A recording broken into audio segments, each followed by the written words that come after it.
De retour. J'ai peut-être j'ai changé de pièce. Du coup, vous allez me dire un peu si du coup ça va mieux ou pas.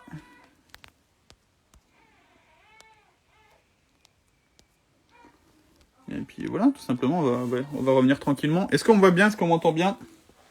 Voilà. Est-ce que du coup ça va mieux ou pas du tout? Vous me dites si ça va mieux. Est-ce que vous m'entendez bien? Est-ce que vous me voyez bien? Je pense que là c'est mieux. Ah ouais, c'est peut-être moi après. Parfait, parfait, parfait. Hop là. Salut à tout le monde, hein. Salut à tout le monde. J'espère que tout le monde va bien. Salut. Ah, de retour, Brighton. De retour, ouais. Petit Ouais, problème de connexion. ouais, bah, je pense que c'est moi aussi, hein. Je pense qu'on a. Mais bon, c'est pas grave. Après, c'est qu'un détail, ça. C'est qu'un Ouais, détail. pas de souci. Donc, ouais, je disais, ouais, peut-être. Bah, déjà, merci d'avoir accepté de jouer le jeu. Du coup, pour une page comme ça, qui est pas connue comme la mienne, c'est toujours un plaisir d'échanger avec des personnalités du football, tout Ah, simplement. bah, pas de souci. Merci à toi pour l'invitation. Après, le but, c'est de faire partager avec tout le monde, les plus connus, les moins connus, et ça fait C'est plaisir. ça. C'est ça, c'est ça.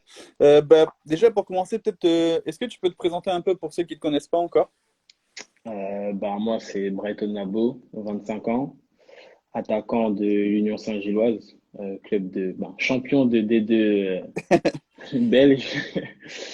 Et voilà, j'ai été formé à l'AS Monaco. Ouais. Donc, j'ai fait 7 ans à l'AS Monaco. Ensuite, j'ai signé mon premier contrat pro à Monaco. Je suis aussi passé par Amiens. Euh, j'ai été prêté en, en national à Créteil-Lusitanos. Ensuite, j'ai fait 6 mois à Créteil-Lusitanos. Ensuite, une année complète à Villefranche-en-Beaujolais, du côté de Lyon. Et ensuite, je suis parti en Roumanie.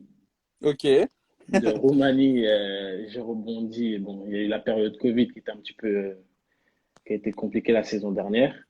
Et de Roumanie, j'ai rebondi en Finlande pour jouer la Ligue des Champions. Ah ouais. Mais mon transfert a avorté à cause de raisons médicales. Et au final, ben, je me suis retrouvé à l'Union Saint-Gilloise et en Belgique. Et maintenant, je suis champion de D2. Maintenant, champion de D2, quoi. Voilà.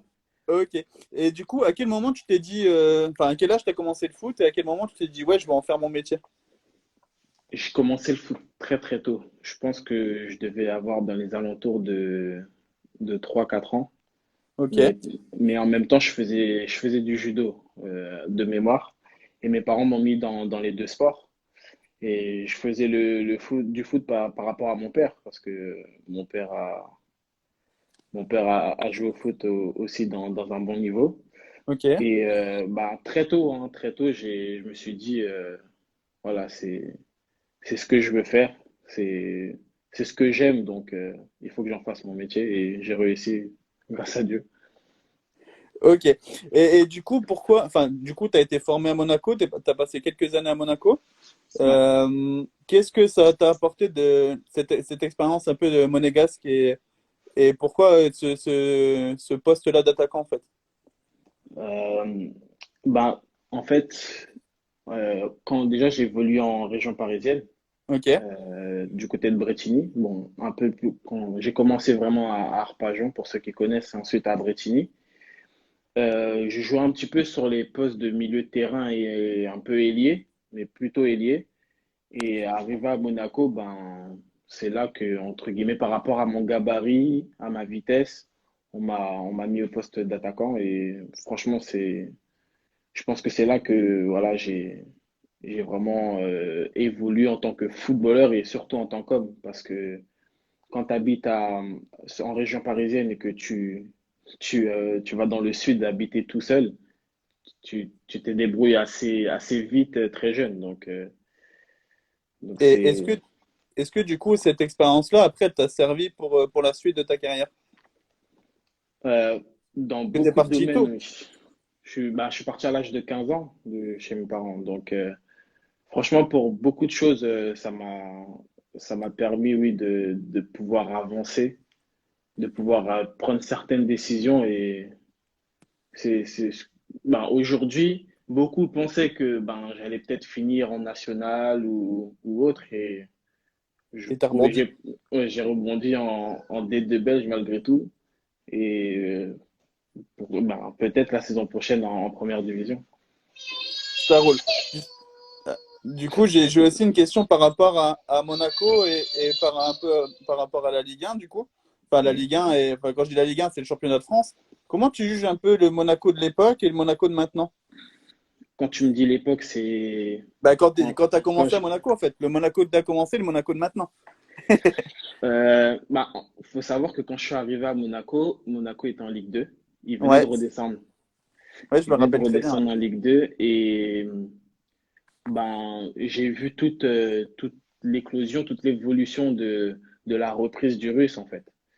Et j'ai eu la chance de m'entraîner très tôt avec le groupe professionnel. Ok, Et, et de là, en fait, une fois, une fois m'être entraîné avec les pros, ben, tu sentais que ça commençait à être difficile dans le sens, ben, avant, tu avais peut-être plus la possibilité de te dire, ben, tu as peut-être une chance d'aller au niveau de professionnel et faire quelques matchs, voire même des rentrées. Et quand tu vois des Falcao, des Valère ouais, Germain qui étaient très bons à l'époque, bon, on va parler de Kylian Mbappé, mais c'est un peu, on va dire, l'exception du centre de formation, parce que c'était un crack de son plus jeune âge. Ben, c'était toujours un peu plus difficile pour passer ce cap, quoi. Mais ça, juste par rapport aux entraînements, ça faisait grandir. Ça faisait grandir. Quand tu t'entraînes avec des défenseurs comme Fabinho ouais, bah ou oui. des joueurs comme Bernardo Silva, c'est, c'est juste, tu peux que apprendre, en fait. Et même en tant qu'attaquant, quand tu fréquentes un attaquant comme Falcao, qui est, enfin voilà, c'était quand même, c'était une référence à l'époque, quand même. Ah oui, oui, Il venait de c'est, l'Atlético, c'était un grand, enfin à l'époque c'était quand même un grand club du championnat espagnol, maintenant encore plus. Et justement, sur quoi tu as pu travailler? Qu'est-ce qu'ils t'ont fait, comment dire, sur quel point ils ont essayé de te faire progresser à Monaco? euh, bah déjà sur le plan technique, parce D'accord, que un attaquant a besoin d'être technique, mais une technique différente d'un ailier où il faut savoir jouer avec son corps, d'accord, se protéger dans certaines situations, euh, comment s'orienter avec un défenseur dans le dos. Et tout ça, c'est des petits détails qu'on retrouve un peu moins aujourd'hui parce que maintenant, c'est beaucoup attaquants qui vont en profondeur et moins un profil à la Olivier Giroud ou autre. Mais c'était, vu mon gabarit, moi, on m'a beaucoup fait progresser à ce niveau-là parce que aller vite, ça, je savais faire. On me mettait un ballon en profondeur, c'était assez facile. Mais quand c'était avoir un adversaire dans le dos et des fois deux, et caler le ballon, la remettre à son coéquipier dans les meilleures conditions, bah, voilà, ça, c'est ce qui m'a fait le plus progresser. Je peux dire merci à Monaco pour ça. d'accord. Et justement, juste pour revenir un peu sur Monaco aussi, est-ce que tu as pu le côtoyer un peu, Kylian, du coup? Ou pas du Oui, tout? oui, j'ai ben, pas mal d'années. J'ai joué avec lui plusieurs Ok, fois. Euh, je me suis entraîné avec lui aussi, même un peu avec les pros, une fois chez les pros. Mais ben moi, je l'ai vu grandir, Kylian. Je l'ai vu grandir. Je l'ai vu quand il arrive au centre de formation. J'ai vu euh, quand il a eu le petit moment difficile en U17 et qu'il est passé directement avec la génération d'au-dessus, c'est-à-dire la mienne. Et ben, à partir de ce moment-là, ben, voilà, et le voir aujourd'hui à ce niveau-là, ben, franchement, respect à lui, hein. C'est toujours bluffant. ça marche, ça marche. Et justement, pour ceux qui ne te connaissent pas, même s'il y en a pas mal qui te connaissent sur ce live, c'est quoi un peu tes grosses forces et ce qui te resterait à travailler selon toi? Mes grosses forces, ben, ma vitesse, ça c'est indéniable, ma vitesse et ma puissance. Après, pour moi, un footballeur a toujours à travailler parce que j'ai beaucoup appris aussi de Falcao, des déplacements. Je regarde souvent aussi Cavani. des joueurs comme ça qui ont le sens du déplacement. Même mine de rien, un mec comme Valère Germain qui se déplace très très bien. Je pense que ça, c'est encore quelque chose que j'ai à travailler, mais je pense qu'à mon niveau encore, je suis pas totalement dégueulasse, tu vois. Mais ça va, pour moi, un footballeur, on a toujours quelque chose à travailler. Toujours quelque chose à travailler. Je pense que le plus gros travail est mental, en fait. Ça marche. Et justement, si tu avais des modèles ou des attaquants de référence, ça serait lesquels? J'en ai deux. Ok. Attaquant modèle référence, c'est Henri Drogba, moi. Ah ouais, la base. Ouais, Mais de l'ancienne génération un peu, ouais. parce que je pense que les plus jeunes d'entre nous, ils connaissent pas. Enfin, de nom si, mais je veux dire, ils connaissent pas Henri, Ouais, Thierry Henry, la patte gauche, un petit enroulé, quoi. ouais, franchement, ouais, c'est Henri, bon, beaucoup plus Henri que Drogba parce qu'Henri, ben, c'est le français, c'est le joueur qui m'a vraiment inspiré aussi en tant qu'attaquant. Mais après, Drogba, parce que, ben, en tant que supporter des Blues, pardon, ben, c'est, c'est une Ouais, référence c'est la aussi. base, quoi. Ouais, c'est la base. Voilà. Là-dessus, on va pas être d'accord, hein. Moi, je suis supporter d'Arsenal, donc. Justement, en plus, c'est le meilleur buteur Ah oui, bah, de c'est pour ça, Chelsea tu vois. contre vous. C'est pour ça, mais c'est vrai qu'à l'heure actuelle, peut-être que Chelsea est un peu au-dessus d'Arsenal. Un peu Ouais, seulement. on a un meilleur effectif. C'est vrai. Puis je pense que l'arrivée de Tourelle, ça change beaucoup aussi, hein. Ah oui, ça change beaucoup de choses. Beaucoup, C'est beaucoup de ça, je choses. pense qu'il les a transformés, hein. Il a été Ouais. beaucoup critiqué au PSG, mais ce qu'il fait avec Chelsea, c'est quand même fort. C'est quand C'est même. très, très. Et franchement, en tant que supporter, comme je te disais, moi, j'étais super sceptique par rapport à son mode de fonctionnement au PSG. J'étais super sceptique à son arrivée à Chelsea. Et il me fait démentir. Et Chelsea ont un niveau juste incroyable. Ah ouais, ça joue 10 fois mieux, hein. Ça joue dix Ouais, fois mieux ouais. qu'avec Lampard, hein. Dix Y a pas fois photo, mieux. hein. Ouais, franchement. Ouais. Et je pense qu'ils seront même un des favoris pour aller gagner la Ligue des Champions, moi. Moi, c'est que mon avis perso, mais Chut. Il faut laisser les Parisiens rêver. Je les laisse rêver, moi. c'est ce Je que je fais me dis pas de aussi, bruit et t'inquiète. j'essaie de. Ouais. Ouais, c'est ce que je me dis aussi, c'est ce que je me dis aussi. Allez, on va revenir peut-être à l'actu. Du coup, Ok. bah là, t'as signé, du coup, t'es champion de D2 avec l'Union Saint-Gilloise. Ouais. Qu'est-ce qui t'a fait signer dans ce club, du coup, parce que tu nous expliquais en début de live que tu devais signer en Danemark pour jouer à la Ligue des Champions, et du coup, qu'est-ce qui t'a fait signer à l'Union Saint-Gilloise? Pourquoi avoir choisi ce club? Bah, en fait, pour l'anecdote, en fait, c'est que, en fait, je suis parti un jeudi pour aller en D'accord. Finlande.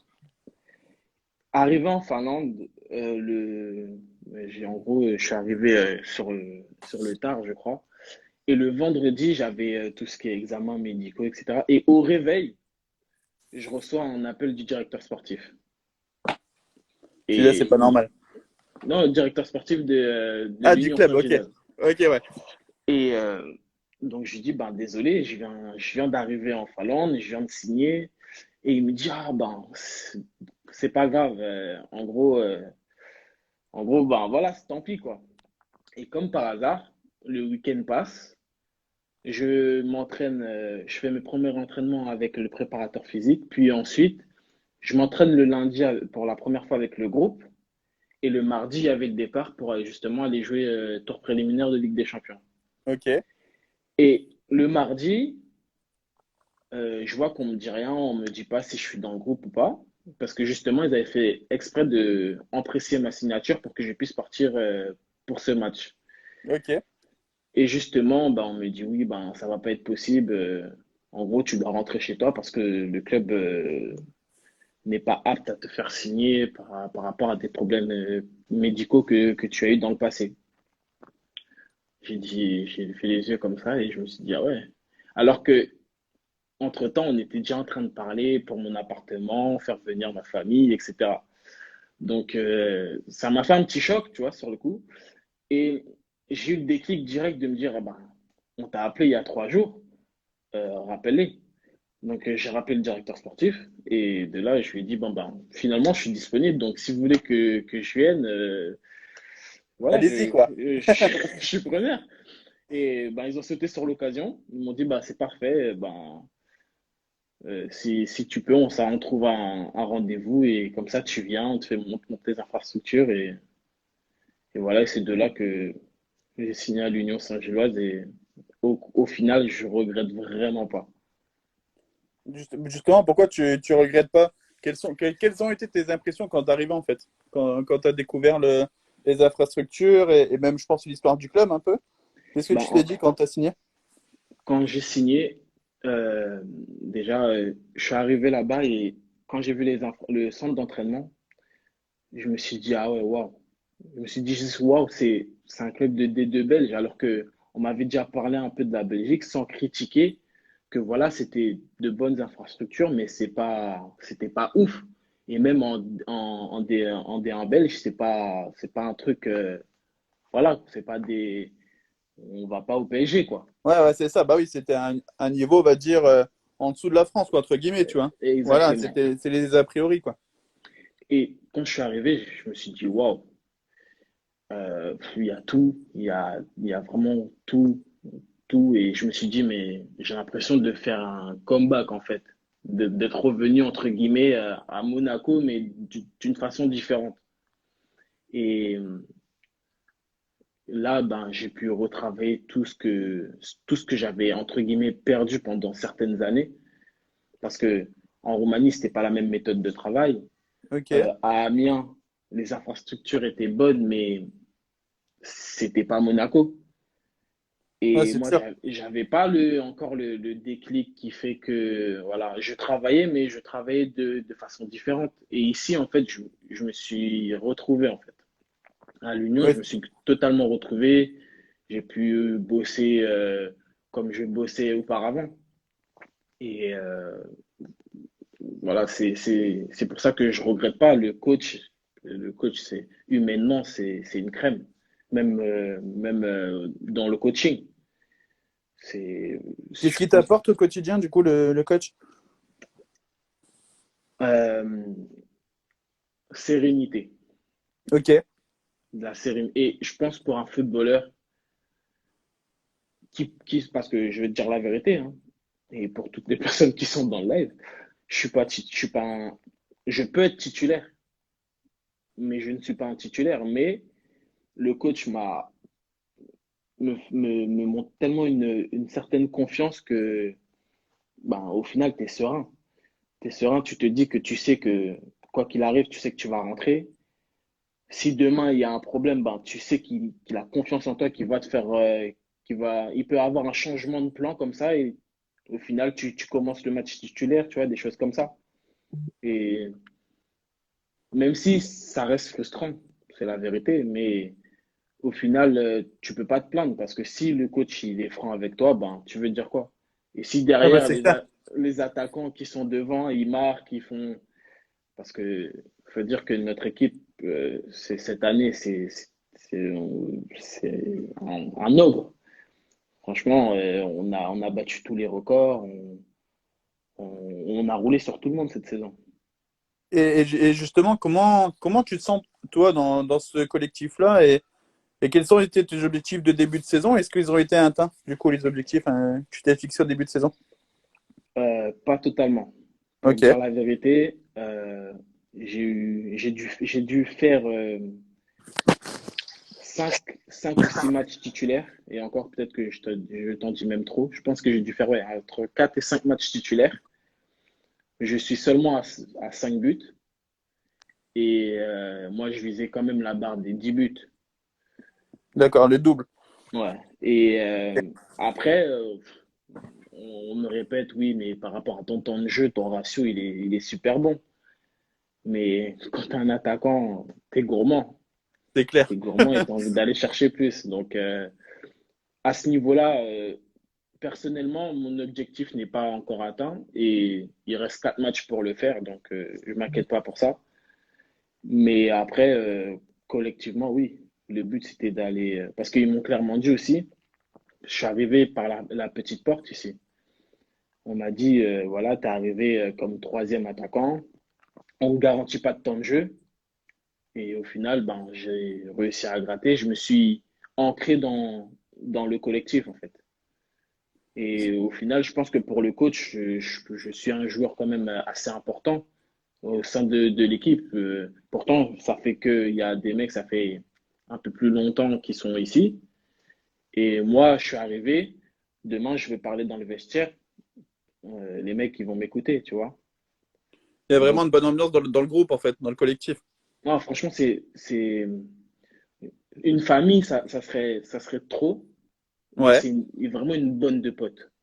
C'est des potes qui jouent au football ensemble. Tu vois, un peu comme à l'époque, tu prends ton ballon, t'appelles, eh, Ouais, viens, bah oui. c'est Ouais, ça, c'est ça. Et ouais. franchement, il y a des, comme dans tout groupe, hein, il y a des petites querelles, machin, on s'embrouille un peu vite fait, et puis après, on va se checker, et le week-end, on va aller défoncer tout le monde, tu vois. Ouais, c'est la vie d'un groupe, quoi. C'est la vie d'un Exactement. groupe. C'est ça. Mais t'as vu, il y a des petits commentaires déjà qui marquent. Oui, t'as marqué contre Molenbeek, donc c'est des matchs importants, dans les matchs importants. Justement, Ouais, est-ce qu'il y a un match qui t'a marqué cette saison ou des équipes qui t'ont, allez, on va pas dire impressionné, mais est-ce qu'il y a des équipes ouais, t'ont dit, ouais, ça va être compliqué cette année à jouer? bah déjà, quand je suis arrivé ici, on m'a dit que le concurrent, ben justement, hier, on a eu match contre Westerlo. On m'a dit que ça allait être les concurrents. Et c'est une bonne équipe avec beaucoup de moyens, mais je m'attendais pas à... Mais justement, il y a un club de Belge là, qui a été racheté par Manchester City Ok. avec de très très bons joueurs. Et eux, ils m'ont impressionné, hein. C'est Lomel. Ouais, ouais, Franchement, je connais. très Ouais, très parce bonne équipe. du coup, c'est le groupe de Manchester City qui a racheté plusieurs clubs dans différents pays. Et en Belgique, c'est Exactement. Lomé. Exactement. Et si je dis pas de bêtises, non. En France, je crois qu'ils ont racheté un club aussi en France, mais je sais plus. Je me demande si c'est pas Châteauroux cette année. Si, je crois que c'est Châteauroux, je crois bien. Ouais, je crois que Ou quelque chose c'est comme ça, c'est ça. Châteauroux, ouais. Donc du coup, ouais, donc ils hésitent pas à Et mettre des moyens pour s'implanter un peu partout en Europe, mais c'est et ça. voilà. Et Après. franchement, très très belle équipe, de très très bons joueurs. Et justement, ben, ce match-là, un moment marquant, ben, c'est ce match-là. Justement, on joue à Lomel et c'est un match difficile. On a des occasions, ils ont des occasions. En fait, on se rend compte coup pour coup. Et moi, j'étais sur le banc. Du moins, j'étais en train de m'échauffer à ce moment-là. Début de deuxième mi-temps, je m'échauffais. Il y a des actions de toutes parts. Et on me dit, bon, bah, c'est le moment de rentrer. Et je rentre. Il y a une remise en touche pour eux, mais il faut une mauvaise touche. Je la remets. C'est ma deuxième touche, hein. Je la remets à à mon milieu. Il va centrer et je suis au centre, but. On gagne 1-0. Là, c'est Et le je rêve, trouve, ça. ouais, ça c'est. Franchement, et en plus, pour te sortir encore l'anecdote de tout ça, c'est que avant ça, j'avais fait 3 matchs titulaires. On sortait de 3 victoires d'affilée. Euh, Non, je te dis une bêtise. Parce que je me souviens, j'avais fait un match titulaire contre Serein, on avait perdu 1-0. Et après, on a enchaîné parce qu'on a eu des suspendus. On a une victoire à domicile, on gagne 5-0. Ah ouais, lourd. On gagne 5-0, je marque le but qui déclenche ce festival de buts. Et après ce match-là, justement, le coach, avant le match, il vient me voir, il me prend dans son bureau, il me dit, bon, déjà la semaine, il était venu nous voir, les 3 attaquants, en disant oui, que c'est pas contre, vous avez fait un super match, on a gagné 5-0, vous avez marqué tous les trois, mais c'est pas contre vous, c'est pas contre le joueur en question, mais je vais devoir faire un choix tactique. Donc, toute la semaine, tu vois bien qu'à l'entraînement, tout le monde se donne à fond, Ah qui veut ouais, jouer c'est clair. titulaire, tu vois. Et arrivé le jour du match, le coach, avant la causerie, il vient me voir et il me dit, bon, ben, tu te doutes bien que si je te parle, c'est que c'est toi qui joues pas titulaire et tout. Et que voilà, que en tout cas, c'est pas que je suis pas satisfait, que il devait faire un choix et que tactiquement, c'est moi qui sort du groupe, quoi.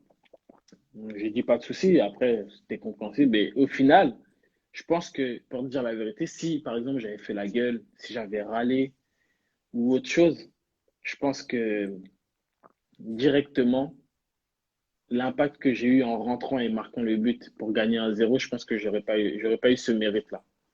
Parce qu'en plus, t'es pas dans le même état d'esprit quand tu rentres un peu fâché. Enfin, moi, je trouve que c'est pas du Exactement. tout le même état d'esprit que quand tu rentres serein et que t'es prêt à tout donner que quand tu rentres un peu, ouais, énervé, quoi. C'est pas du tout le même état Exactement. d'esprit. Ouais, pas du tout.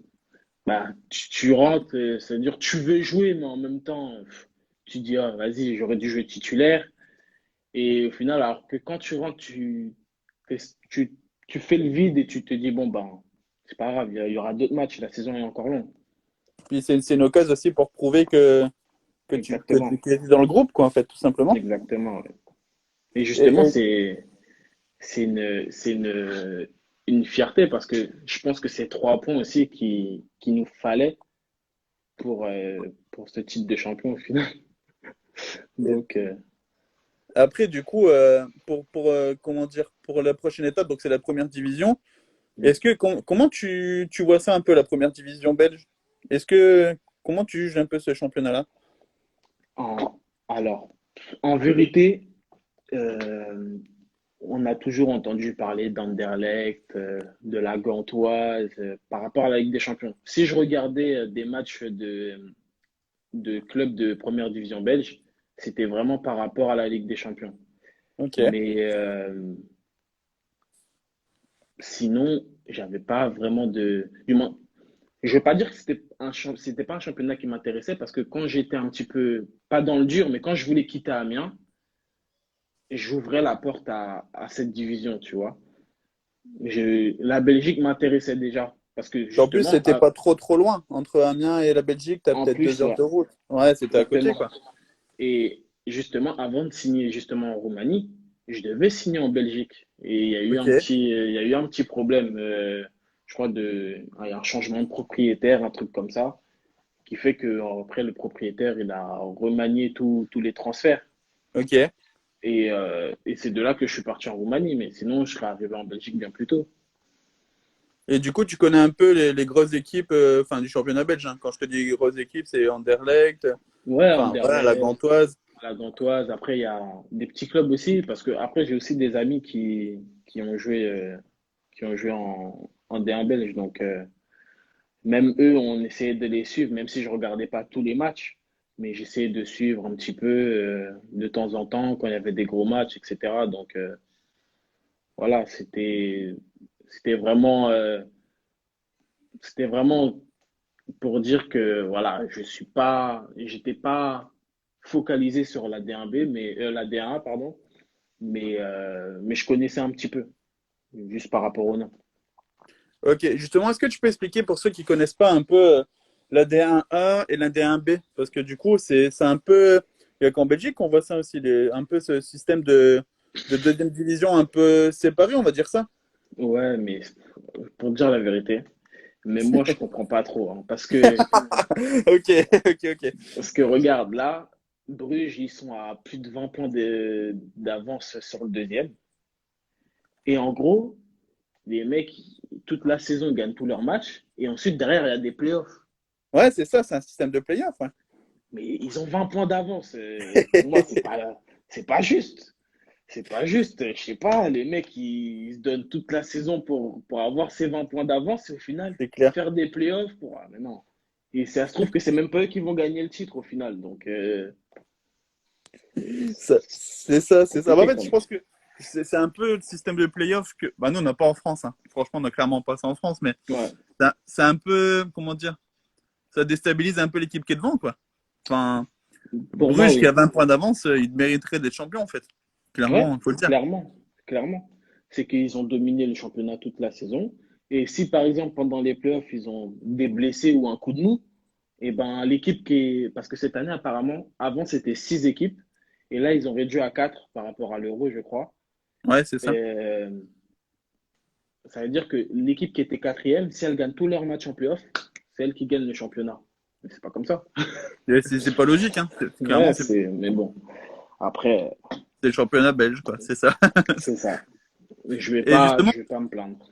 ouais, bah, c'est ça. Je pense que là, en plus, champion de D2, quoi. Donc, C'est ça. ah, mais du coup, est-ce que tu peux nous dire un peu, il y a une question qui vient de tomber. Peux-tu nous évoquer ton niveau de jeu au Uno? Je suis le plus fort au Uno. Il le sait en C'est vrai? plus.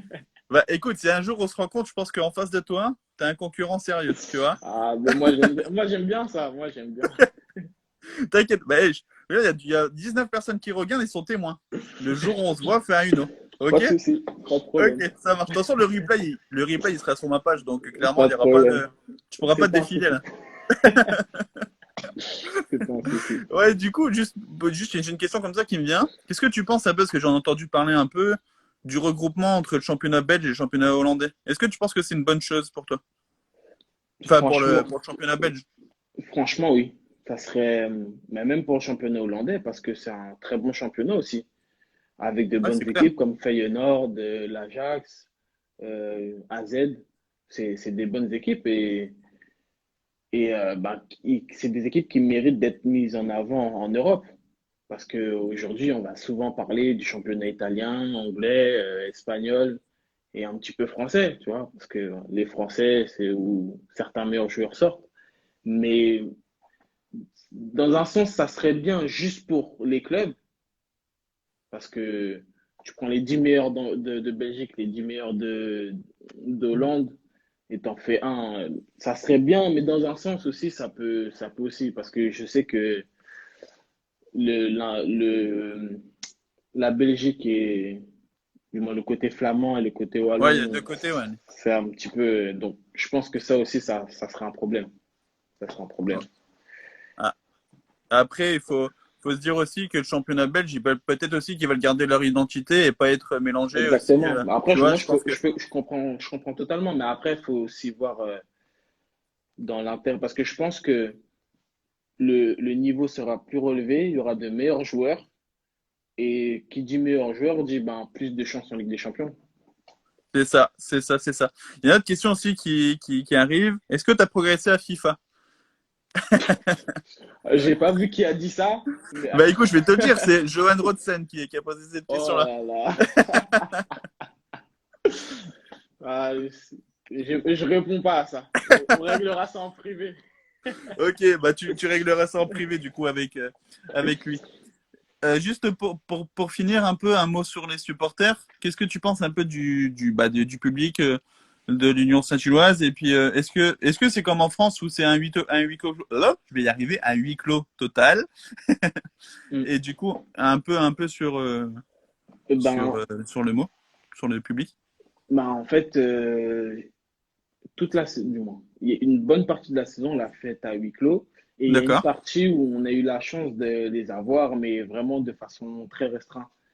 Mais de ce qu'on m'a dit et de ce que j'ai vu des vidéos, en tout cas, le public de l'Union Saint-Gilloise, c'est juste magique. 90 minutes, en fait, pour moi, le public, quand je te parlais de l'équipe, on est une bande de potes, ben, le public, c'est une famille. D'accord. Tu peux avoir de tout. Tu peux avoir, et pas plus tard que je lisais un article, là, vu qu'on a été champion, il y a eu des tas d'articles qui sont sortis dans les journaux. Et je lisais un article qui disait que tu peux trouver de n'importe quelle classe sociale. Tu peux trouver un grand-père qui va chanter avec un petit jeune de 20 ans, comme tu vas trouver une femme. Et ça, c'est rare, hein. Trouver des femmes dans des stades qui chantent et qui aiment un club, en France, tu ne le trouves pas. En Du moins, France, non, c'est c'est pas. rare. Non, C'est très rare. C'est très rare. peut-être à Lens. Non, en Peut-être à vrai, Lens.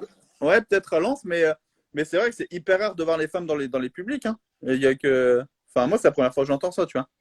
Et ben, moi, j'en ai vu, hein. J'en ai vu et franchement, et je te dis ça, même en Roumanie. En Roumanie, je voyais même des grands-mères qui savaient limite tenir debout dans les stades. Moi, ça, franchement, ça m'a choqué.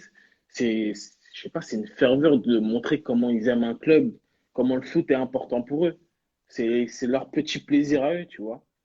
Et ça, c'est bien aussi. Ça prouve aussi que la place de la femme aussi est importante dans le football, faut le dire. Ouais, Faut le dire. ouais, ouais. Parce que du coup, il n'y a pas que des garçons qui Oui, jouent bah au foot et ça, qui supportent. exactement. C'est ça. Exact. Bon, on va finir sur un petit jeu. Mhm. Du coup, enfin, avant de finir sur le petit jeu, du coup, quels sont tes objectifs un peu pour la saison prochaine? Ah, j'aime Euh, bien poser cette question, tu vois. bah déjà là, ça serait de prolonger mon contrat avec l'Union. Ok. Toi, c'est un souhait? Ouais, Ok. parce que ben voilà, quand tu montes comme ça, c'est toujours bien. Ça, en fait, autant rester dans une lancée. C'est Là, je suis clair. dans la lancée, le coach m'aime bien, je me sens bien dans l'équipe. Euh, Le but, ça serait de prolonger, oui. Ok. Après, pour ce qui est en D1, ben, le but, ça serait de viser au moins la première partie de tableau sans aller trop, tu vois. C'est étape par étape, quoi. Ouais, voilà. Ça Se marche. maintenir, pas dans la difficulté, mais se maintenir et rester dans le top 8, tu vois. Entre 8 et 7, ça serait bien. Ok.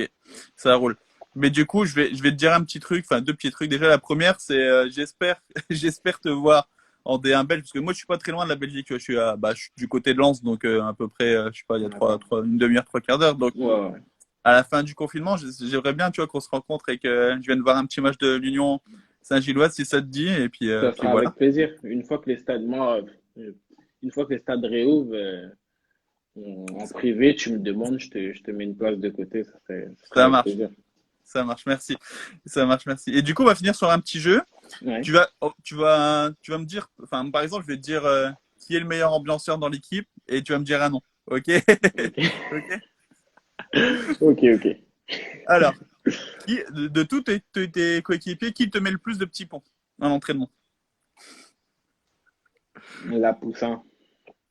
Ouais, ok. Je le note, je note. De toute façon, ils vont regarder en replay, je pense, donc ils pourront me confirmer Ouais, en privé si c'est possible ou pas. Enfin, si c'est la vérité ou pas, hein. ouais. C'est un monstre, ce mec.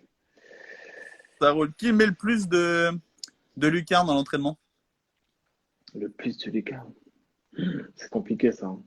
Parce qu'on a des gâchettes, quand même. Ah ouais? Ouais, on a des gâchettes. Parce que, par exemple, notre meilleur buteur à l'entraînement, c'est trop marrant. Il peut te mettre un top but comme il peut te mettre un ballon. Ouais, de Mais, mon niveau, quoi, tu vois. ouais, mais je vais dire comme ça par tout hasard, Casper Nielsen. Ok, Très bonne ça frappe. roule. Ça roule. Qui est le plus stylé dans le vestiaire? Le plus stylé, euh, Fixel, pardon. Ok. Qui met la meilleure ambiance enfin la meilleure musique dans le vestiaire? Et au contraire, qui met peut-être la moins bonne? Ouh, alors la moins bonne, il y en a beaucoup, hein. Je vais mettre Jonas Bagger Ok. et qui met l'ambiance, ben, je vais dire Teddy Thomas, notre capitaine. Il est fou. Ok. Bah justement, j'ai envie de te dire qui est le plus technique dans l'équipe? Ah, c'est compliqué, hein. Là, c'est pareil parce que je peux te dire trois noms. Ouais, vas-y, vas-y. Donc, je vais te dire, ben, La Poussin, Thomas et peut-être Undav. Après, il y en a beaucoup, hein. Parce que Vous êtes même, il quand y a même une même équipe des. de grands techniques, du coup. Ben, il y a un petit jeune aussi qui s'appelle c'est Linen, qui est très technique aussi. C'est un milieu de terrain. Donc, tu vois, après, c'est une technique différente. Parce que technique, c'est un grand mot quand même. Ouais, c'est vrai que C'est Mais large. quand je parlais de technique, c'est vraiment la technique pure, quoi. C'est Le plus grand voilà. dribbleur, La Poussin. Ouais. Ok. Ça roule. Qui est le plus entre guillemets fou dans le vestiaire? Oh, Burgess. Ok. Burgess. Oh, ça, avec Teddy Thomas, ça. Mais je Il y pense a, Burgess, il a un bon ouais, il y niveau. a compète, quoi. Il y a Ouais, compète. ouais, ouais. Qui râle le plus dans le vestiaire? Qui râle le plus? Il n'y a pas vraiment de râleur, hein. Il Si, y a une bonne si, ambiance quand même. Anna Samzaoui. Oh là là.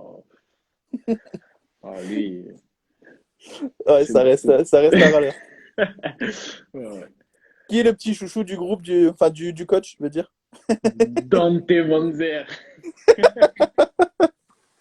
Ok, bah, je le note. Du coup, je le note. De toute façon, c'est enregistré, donc ils pourront pas dire que c'est pas vrai, tu vois. Ils Pas pourront de pas dire que c'est pas soucis. vrai. Ça roule. Mais écoute, qu'est-ce qu'on peut te souhaiter peut-être pour la fin de saison et pour l'avenir, en fait, tout simplement pour terminer? Ben, pour la fin de saison, essayer d'atteindre ma barre des 10 buts. En 4 matchs, ça va être tendu, mais c'est faisable. Et ben, pour la suite, ben, un maintien en D1B, en D1A, pardon, Ok. et beaucoup plus de temps de jeu. Ok, ça roule. C'est noté. C'est noté. Mais écoute, merci Brighton d'être venu sur mon live. Tu reviens quand tu veux. Pas de Vraiment, tu souci. reviens quand tu veux. Avec grand plaisir. J'ai pris un plaisir à échanger avec toi. Nous aussi, ça fait plaisir. Merci beaucoup. Et puis, bah, écoute, tu reviens quand tu veux. Et puis, bah, on se dit à la prochaine, du coup. Pas de souci. Bah, merci à toi. Ça marche. Merci beaucoup et ciao. Merci, ciao. Ciao. Hop là.